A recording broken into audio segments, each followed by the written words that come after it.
बारामती लोकसभा मतदारसंघात पदाधिकारी आणि कार्यकर्त्यांना धमक्या दिल्या जात असल्याच्या चर्चांना उधाण आले।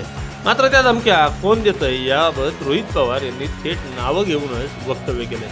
यात काय म्हणाले आमदार रोहित पवार? या व्हिडिओचे सहप्रायोजक आहेत साई समर्थ डेव्हलपर्स, खात्रीशीर बांधकाम, विश्वसनीय व्यवहार। जय गणेश डेव्हलपर्स, बांधकाम क्षेत्रातील एक तरुण नाव। अंजनी लॉन्स मंगल कार्यालय, कोंडवे धावडे, पुणे।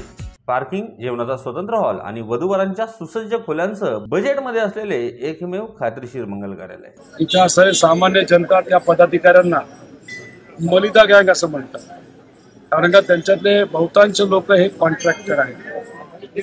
त्यांची कॉन्ट्रॅक्टरी चालावी यासाठी इथं कुठंतरी मायनसमध्ये या सुमित्रा वहिनी जाऊ नये यासाठी ते प्रयत्न करतायत।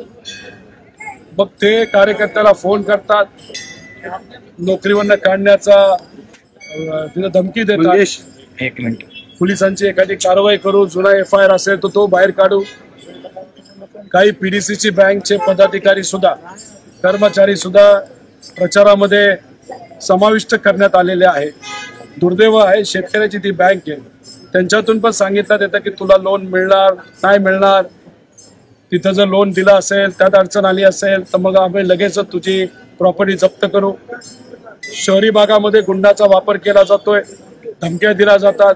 गुंड म्हणतात या इलाक्यात राहायचं असेल तर साहेबांचा प्रचार तुम्ही करू नका। ह्या सगळ्या गोष्टी होत आहेत, हे लोक आम्हाला सांगत आहेत आणि ही गोष्ट कुठेतरी चुकीची आहे। अशी प्रथा बारामती लोकसभा मतदारसंघामध्ये महाराष्ट्रात नव्हती, ती आज जर सुरू झाली आणि त्या प्रथेला जर यश आलं तर पुढे जाऊन विकास कुणीच करणार नाही, फक्त गुंडांना पाळलं जाईल, गुंडांचा वापर केला जाईल आणि दडपशाहीचं राजकारण हे वाढू शकतं।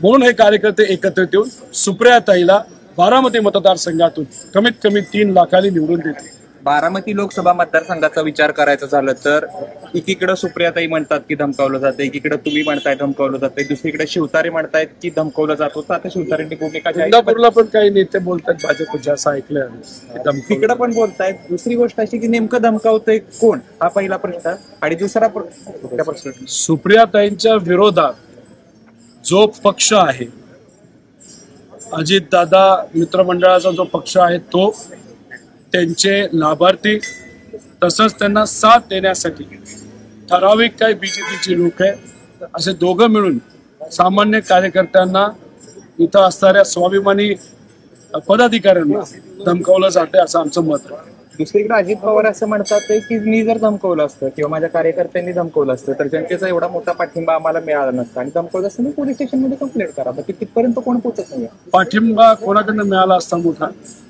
पोलीस केस करा असे ते म्हणतात। पाठिंबा कोणाकडनं मिळाला असता? लोकांकडनं। कोणाला? रॅलीला एवढा प्रतिसाद मिळाला नसता। हे चांगलं आहे, त्यांच्या रॅलीला प्रतिसाद मिळतोय, चांगली गोष्ट आहे। इलेक्शन होऊ द्या, मग बघूया प्रतिसाद लोकशाहीच्या माध्यमातून साहेबांच्या पाठीमागे उभं राहतो का अजितदादांच्या।